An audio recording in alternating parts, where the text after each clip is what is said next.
Hoje é noite de Santa Ceia, e toda noite de Santa Ceia é importante que nós venhamos preparados, porque é sempre um culto especial. O Senhor Jesus deixou muito claro que nós deveríamos fazer isso periodicamente em memória dele. E é o que nós vamos fazer hoje, após a palavra, comer do pão que simboliza o corpo e beber do cálice que simboliza o sangue de Cristo.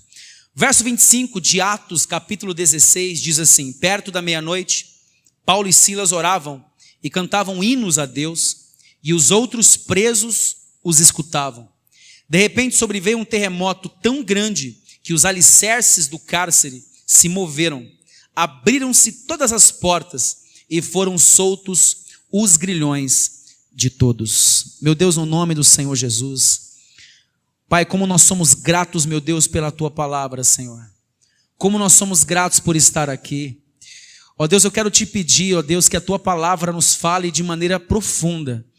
Como eu sempre peço a Deus, a incisividade, Senhor Deus, das Tuas palavras na nossa alma, é que produz, Senhor Deus, uma ruptura que vai gerar a transformação.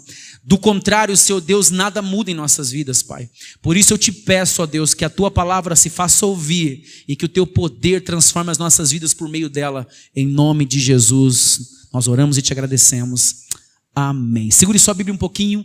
Diga: esta é a minha Bíblia. Eu sou o que ela diz que eu sou. Eu tenho o que ela diz que eu tenho. Eu posso fazer o que ela diz que eu posso fazer. Meu coração está preparado. Minha mente alerta para receber a inerrante, indestrutível e poderosa palavra de Deus. Eu nunca mais serei o mesmo a partir de hoje.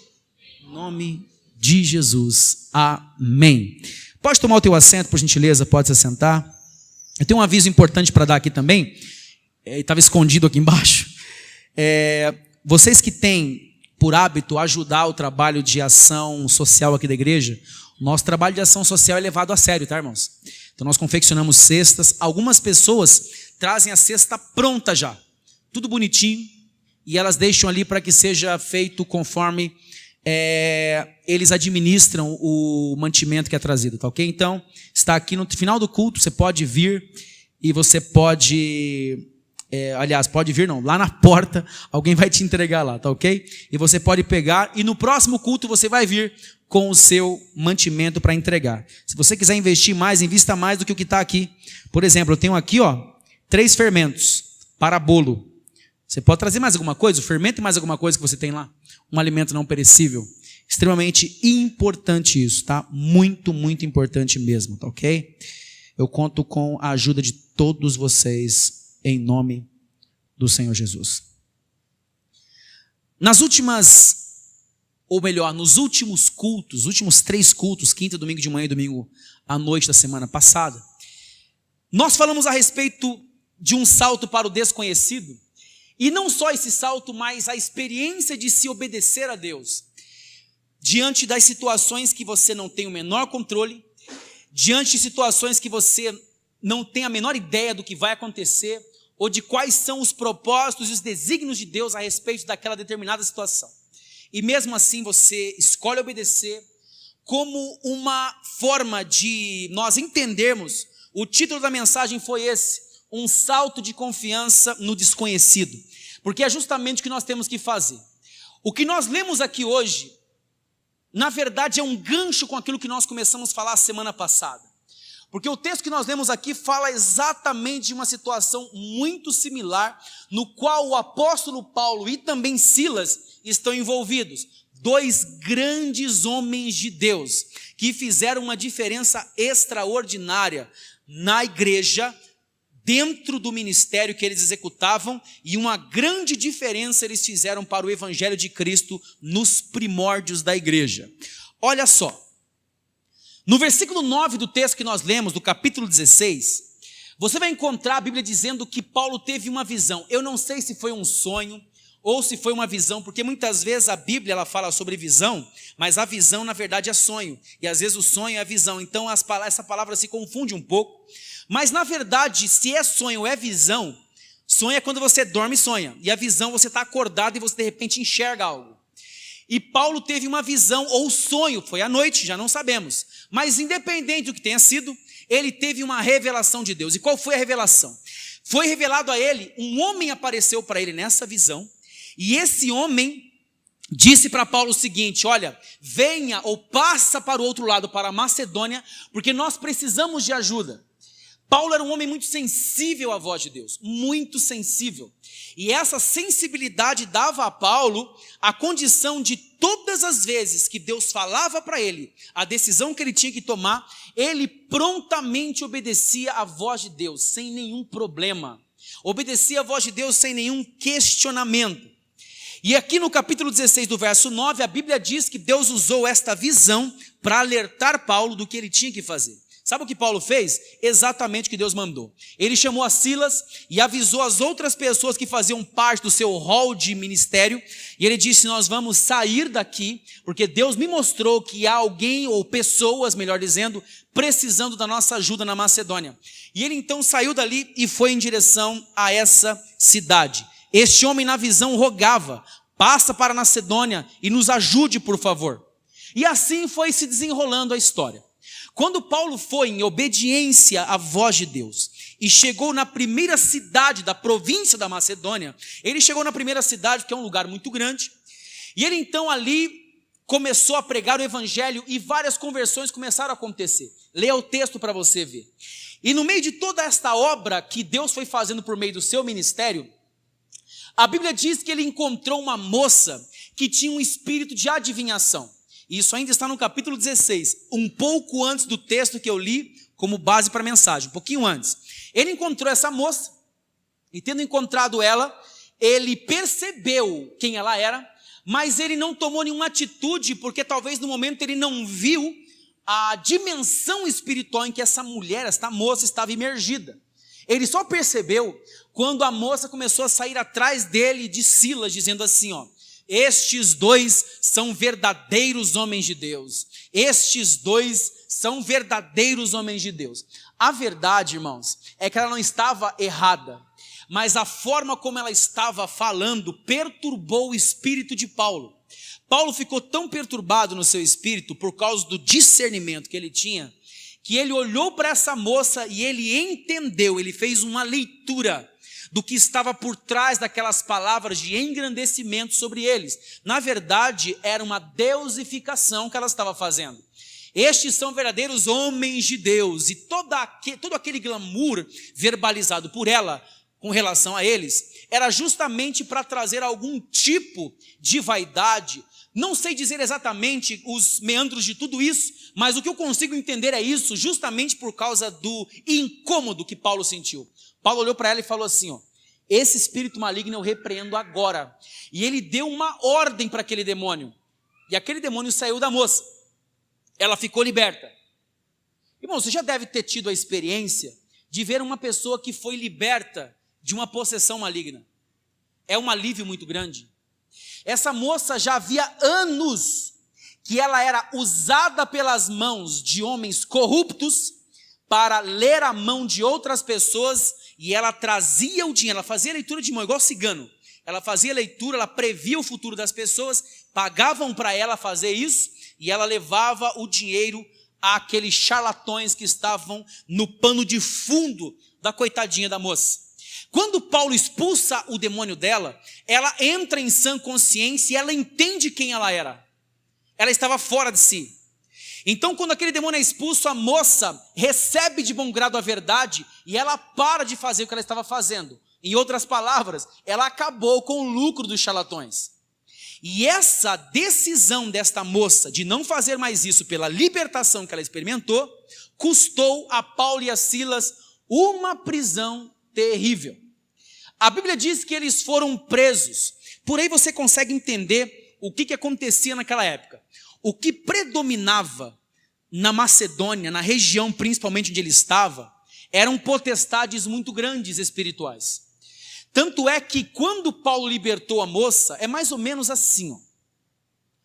Você faz algo de bom, como Jesus muitas vezes fez, curava as pessoas, e então Jesus era argumentado por que ele estava curando uma pessoa. Imagine, um paralítico que tinha nascido sem poder andar, nunca desenvolveu a habilidade de andar. Jesus colocava a pessoa de pé só porque era sábado e a religião dizia que não podia ser no sábado.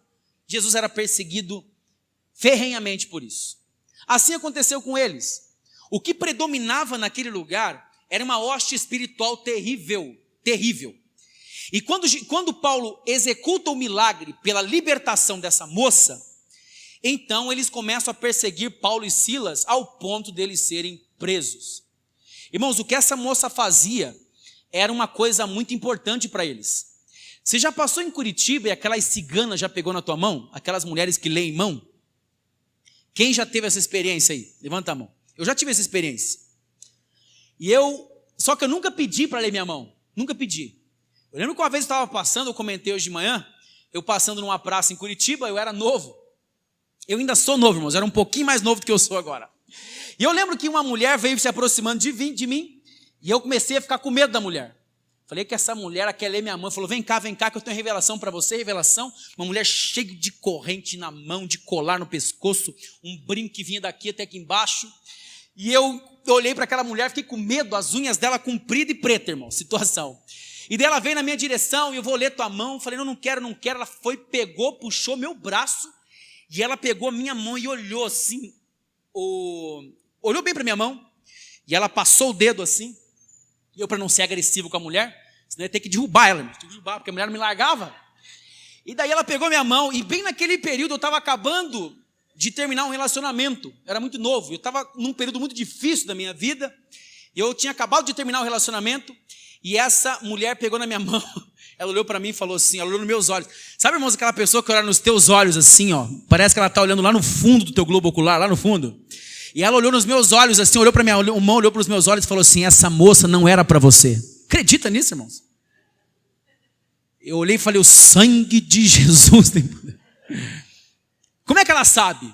Como é que ela sabia que eu tinha acabado de terminar um relacionamento? A verdade é que os demônios sabem das coisas. Eu comentei uma coisa muito séria hoje de manhã aqui, ó. Muitas vezes nós não entendemos porque algumas coisas os demônios sabem e são descobertos em lugares onde são praticados rituais espirituais, eles conseguem contar a vida da pessoa. Eles conseguem falar o que aconteceu, usar a voz de uma pessoa que morreu. Nós sabemos, irmãos, do que se trata isso. Sabemos muito bem. É uma enganação violenta. Depois que a pessoa passa por tudo isso e tem experiências mais profundas, ela tenta sair. Quando ela tenta sair, é que ela descobre aonde ela estava. Eu sei disso porque eu já atendi várias pessoas que tentaram sair disso, irmãos. E o processo de libertação é muito violento. Mas eles sabem justamente por isso, a não ser, e eu creio nisso também, que de alguma forma Deus esteja escondendo as nossas vidas dos olhos de Satanás. Por isso que muitas coisas acontecem e o diabo não pode jogar na tua cara. Desculpa o termo que eu estou usando, mas existem situações que algumas pessoas pensam, mas como o diabo não pode jogar aquilo para ele? Porque eu acredito piamente, irmãos, que Deus, na sua infinita misericórdia, Ele nos guarda. Ele guarda. Há muitas coisas na nossa vida que Deus, eu não sei nem porque eu estou falando isso, irmãos, mas Deus sabe. Muitas coisas acontecem e Deus, não porque Deus passe a mão em cima do erro, não é isso. Mas Deus, Ele tem uma forma amorosa e carinhosa de nos tratar. E no período de todo esse tratamento, eu acredito que Ele nos esconde dos olhos de Satanás. Por isso que Ele não consegue enxergar você. Então escute o que eu vou dizer agora, em nome de Jesus. Muitas coisas na sua vida não ficaram piores, porque Deus está escondendo você dos olhos do inimigo e tem alguém orando pela tua vida. Diga glória a Deus, irmãos. Estão entendendo ou não? Porque Deus está guardando você. Eu acredito muito naquela oração que muitas vezes nós fazemos assim, ó. Meu Deus, cega o inimigo das nossas almas, cega ele em relação à minha vida, cega ele, blinda a minha família, cega os olhos do inimigo em relação aos meus filhos. Eu creio nessa oração, irmãos, eu creio piamente nisso. Deus pode fazer isso, porque nas mãos dele estão toda a autoridade e todo o poder. Voltando ao nosso assunto, ali estava aquela moça liberta de tudo aquilo que ela durante anos havia vivido. O que isso custou para Paulo e Silas? Um aprisionamento terrível. O aprisionamento que era feito a eles nessa época, alguns historiadores dizem assim, que eles ficavam de joelhos com as pernas acorrentadas, isso é o que esses historiadores dizem, e havia uma madeira com um furo onde eles colocavam a cabeça do prisioneiro, os 2 braços com 2 furos do lado, e eles ficavam nessa posição. Eles ficavam presos desse jeito. O sistema penitenciário brasileiro é um mar de rosas, perto do que era as prisões nos tempos bíblicos. Você não tem ideia, estude para você ver. Era terrível. E Paulo, quando foi preso com Silas, a prisão era justamente assim. As pessoas faziam as suas necessidades ali mesmo. Era horroroso, horrível. E eles, enquanto estavam ali, passando por aquele momento difícil, eles fizeram uma coisa que me impressiona até hoje. Eles cantavam e adoravam a Deus. E justamente com base nesse contexto, no que aconteceu com eles, a maneira como eles reagiram à situação que eles estavam vivendo, é que eu embaso o tema desta mensagem. Abra os olhos para o que Deus tem feito. Sabe qual foi a razão pela qual eles conseguiram dar a Deus adoração enquanto estavam no momento terrível da vida deles? Justamente porque eles conseguiam enxergar as coisas que Deus havia feito e as que ele ainda estava fazendo. Olha que coisa interessante, irmãos. Paulo, ele tinha a convicção de quem ele era. Assim como Silas também, que estava junto com ele, tinha uma proporção de fé impressionante. Só pelo fato de estar acompanhando Paulo, porque ele sabia que as coisas com Paulo não eram brincadeira. Paulo levava o ministério muito a sério. E quando eles estavam presos ali, o foco de Paulo, pode ter certeza, porque Paulo era tão humano quanto você. Tão humano quanto nós somos. Sabe qual era o segredo, irmãos? Ele mantinha os olhos naquilo que Deus estava fazendo, naquilo que Deus já havia feito. Talvez muitos de nós enfraquecemos a nossa fé, porque nós nos esquecemos das coisas boas que Deus já fez. Nós deixamos de lado as coisas boas, os livramentos que Deus já fez, as curas que Deus já operou, as coisas que Deus fez na tua vida quando você não tinha mais o que fazer, quando você não tinha mais caminho para ir, quando as tuas forças se acabaram, quando a sua força foi definhando, e de repente a mão poderosa de Deus te levantou, a mão poderosa de Deus te levou a um lugar mais alto, uma mensagem vindo do altar restaurou a tua força, uma palavra ouvida no rádio restaurou as tuas forças e você voltou para o evangelho. E quantas coisas podem acontecer ou acontecem e nós nos esquecemos. E quando nós nos esquecemos das coisas que Deus faz, irmãos, nós estamos fadados a um fracasso inevitável. Você sabe por quê? Quando Davi nos ensinou no Salmo 103, do versículo 1 em diante, ele diz assim, ó: bendize, ó minha alma, ao Senhor, e tudo que há em mim, bendiga o seu santo nome. Bendize, ó minha alma, ao Senhor, e não se esqueça de nenhum dos seus benefícios. Porque Davi compreendia que quando nós vamos deixando de lado e nos esquecendo das coisas boas que Deus faz, que Deus já fez, nós vamos sendo cada dia fadados a um fracasso. Quando eles estavam ali dentro, presos, na pior das situações, por favor, mentalize essa realidade agora, em nome de Jesus. Imagine você, eles dois ali naquele sofrimento terrível, eles ainda encontravam forças, não para cantar somente, irmãos. Não era só música, era adoração. Você entende isso? Irmãos, a diferença entre música e adoração é muito simples. A música, ela pode estar envolta de adoração, e a adoração não precisa necessariamente de música. Você entendeu? A música pode estar envolta de adoração, o louvor. Ah, mas é música, louvor. Não tem diferença, tá? Isso aí foi a igreja que instituiu esse negócio aí. Quando eu falo música, música de adoração a Deus, também pode ser, sem problema. Mas é música de qualquer forma. E quando a música, ela é direcionada a Deus, ela é um meio de adoração. Mas eu não preciso só cantar para adorar.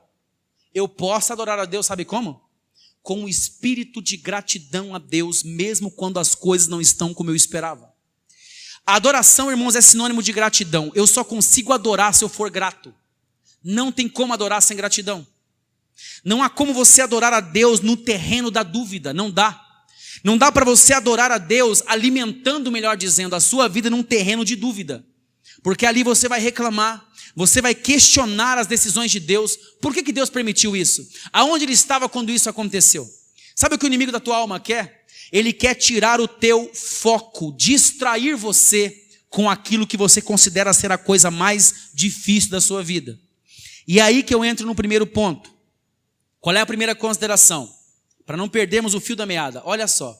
O inimigo, ele quer nos distrair somente com o problema. O inimigo, ele tem como função nos manter focados no problema e distrair a tua alma, te tornar uma pessoa improdutiva, uma pessoa fragilizada. Ele tenta manter o teu foco naquilo que você imagina não estar sendo um bom resultado para a tua vida. Não está dando resultado, não está dando certo, estou sofrendo, está difícil. Deus, muda isso. Espera um pouquinho. Quem disse que você precisa ter resultados do jeito que você espera aí para você poder adorar a Deus? Quem disse? A adoração é construída, irmãos, muitas vezes nos períodos de maior sofrimento e muitas vezes de falta de coisas que nós temos. Muitas vezes daquilo que nós estamos esperando acontecer e não acontece. A adoração acontece nesse terreno, irmãos. Porque nesse terreno, a adoração se torna uma semente muito fértil. É muito fácil agradecer a Deus quando as coisas estão dando certo. Quem está entendendo, diga amém, irmãos. É muito fácil agradecer a Deus, ou melhor, adorar a Deus, quando está indo tudo muito bem. Ei, seu filho está com saúde? Você está bem de saúde? Tua casa está bem? Tua família tudo 10? Tua igreja só te dá alegria? É fácil adorar a Deus assim. E quando você começa a ser perseguido injustamente, e quando você talvez sofre uma rejeição por algum motivo, e quando você tem que lidar com alguma coisa e você percebe que a única fonte de sustentabilidade que você tem é Jesus. Aí é que a adoração acontece no nível mais profundo. Paulo e Silas estavam adorando a Deus ali, irmãos, numa situação muito injusta para eles, melhor dizendo. Diante de Deus, uma situação muito injusta que eles estavam vivendo. Mas mesmo assim eles faziam o que eles tinham que fazer. Eles adoravam. Sabe o que aconteceu, irmãos? Deus abalou aquele negócio lá e eles foram completamente libertos, sem intervenção de mão humana. Irmãos, uma pessoa que adora a Deus, olha só como que isso se encaixa na nossa vida. Uma pessoa que entende o perfil da adoração e a profundidade disso, ele vai a cada dia entendendo que os resultados da sua vida não são mensurados pela sua própria força, mas pela força que Deus coloca para Ele executar os feitos na sua vida, mesmo que você não tenha mais o que fazer diante disso. Diga glória a Deus, irmãos, mesmo que você não tenha para onde ir, você não sabe o que fazer, mas Deus está ali, ó. E Ele mostra para você que Ele é o Deus que destrói os ferrolhos de ferro, simplesmente para te mostrar que Ele é Deus soberano sobre todas as coisas. Sabe o que acontecia com Paulo e Silas, irmãos? Eles compreendiam uma dimensão profunda de um governo e poder que Deus tem nas suas mãos. Como hoje mesmo eu postei algo que veio no meu coração, e eu quero compartilhar com vocês. A verdadeira sabedoria, irmãos, ela se constrói da seguinte forma, e eu entendo desse jeito. A verdadeira sabedoria é quando nós confiamos no amor de Deus, no amor imensurável de Deus, por causa daquilo que Ele é, e com a consciência de que Ele tem nas mãos, Ele segura, Ele retém nas suas mãos toda a terra, suspensa no universo, simplesmente pela sua autoridade, pelo seu poder. Não tem absolutamente nada que possa tirar a terra do seu eixo. Nada. Deus, Ele mantém a terra suspensa no universo. Já parou para pensar nisso? Eu conversava, irmãos, eu tive uma conversa filosófica com meu filho ontem. Uma conversa filosófica, porque a gente estava tentando entender como é que a terra era redonda. Na verdade, eu estava tentando explicar para ele. A terra é redonda e a gente não cai lá embaixo. Como é que a gente anda de uma perspectiva do universo para a terra? A gente anda assim, ó, de lado. Sabia disso? O Brasil é de lado. Quem está no Polo Norte são os únicos que andam de pé. Quem está no Polo Sul anda de cabeça para baixo. Por quê? Porque a gravidade nos puxa para o centro. Deus criou tudo com uma maestria e uma perfeição tão grande que Ele colocou tudo a nosso dispor, irmãos, para nós termos a condição de entender quem Ele é e o poder que está nas suas mãos. O mesmo Deus que deu nome às bilhões de estrelas que existem no universo é o mesmo Deus que cada dia se preocupa quando você se levanta e quando você deita na tua cama para dormir. É o mesmo Deus. O mesmo Deus que mantém a terra suspensa no universo pelo poder da sua palavra, pelo poder e da sua autoridade, do seu controle absoluto sobre tudo. Esse mesmo Deus é o Deus que olha para você e diz assim: filho, você quer que eu continue cuidando da tua vida? Você quer que eu redirecione os teus passos? Você quer que eu mostre para você minha vontade realmente? É o mesmo Deus que se preocupa com você. E sabe qual é a função do inimigo? Como eu disse, é distrair você com o teu problema. Você deixa de adorar a Deus, você deixa de agradecer a Deus. Analise a situação de Paulo e você vai entender isso. Quero lembrar, irmãos, você da história de José, que é muito similar. José passou por situações horríveis, olha só, foi desprezado pelos irmãos. José foi injustiçado por uma mulher adúltera que foi a esposa de Potifar, que tentou de alguma forma contra ele, mentindo de maneira muito injusta. Ele foi lançado na prisão, ficou mais de 2 anos na prisão. Qual foi o comportamento dele, irmãos? Um comportamento de uma pessoa que confia em Deus.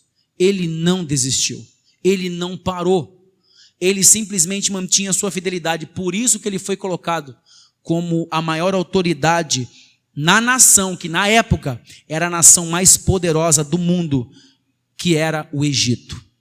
Pare para você analisar o que aconteceu e a maneira como Deus fez isso. Essa é a primeira consideração que eu faço. O inimigo quer te distrair com o problema. Ele quer que você mantenha o foco no problema. Você fica sofrendo desnecessariamente. Não precisa. Viu? Tem muita coisa boa para você fazer. Pare para você pensar quantas coisas boas você tem para fazer. Foque nas coisas boas que você pode fazer pelas pessoas. Foque nisso para você ver o serviço que você pode prestar a alguém. Comece a focar dessa forma para você entender. Quando eu paro para pensar, irmãos, em muitas coisas que aconteceram na minha vida, eu comecei a entender que não é na multidão de pessoas que eu sirvo a Deus pregando para 10, 20, 100, 1000 pessoas, ou aqui no Brasil, em qualquer outro lugar do mundo. Eu comecei a entender que o valor que Deus dá ao meu ministério é a intensidade da energia que eu dispenso quando eu encontro alguém que precisa de mim e eu sirvo essa pessoa. É aí que se encontra o segredo da minha adoração. Não naquilo que são os supostos resultados, irmãos. É por isso que eu não fico exigindo resultado de nada. Quem faz e quem dá os resultados é o Deus Todo-Poderoso, não somos nós, irmãos. Nosso trabalho é servir as pessoas. Quantas pessoas estão sob os seus cuidados? 500? Maravilha, cuide das 500. 2 pessoas somente? Cuide das 2. Faça o teu trabalho e o resto Deus vai fazer. Lembre-se, isso também é um meio de adoração. Segunda coisa, eu termino com isso. A adoração, ela abala e ela destrói qualquer tipo de prisão. Algumas pessoas talvez não estão acorrentadas como Paulo, não estão vivendo um mártir como eles vivenciaram, mas talvez estão aprisionadas nas suas próprias emoções. Estão aprisionadas nos seus próprios mundos pessoais, não conseguindo perdoar, não conseguindo liberar alguma pessoa que te ofendeu tanto, não conseguindo agir diferente. Simplesmente, sabe por quê? Porque ele não consegue adorar a Deus. Porque a adoração, irmãos, como eu comentei no momento do louvor aqui, a adoração, ela vai limpando o caminho para você chegar no propósito que Deus quer que você chegue. É por isso que a adoração é tão importante. Você já parou para pensar? Já estou terminando. Por que no texto aqui no versículo 25, na parte A do versículo de Atos, capítulo 16, diz assim, ó, lê lá na projeção para você ver, diz assim, ó, perto da meia-noite.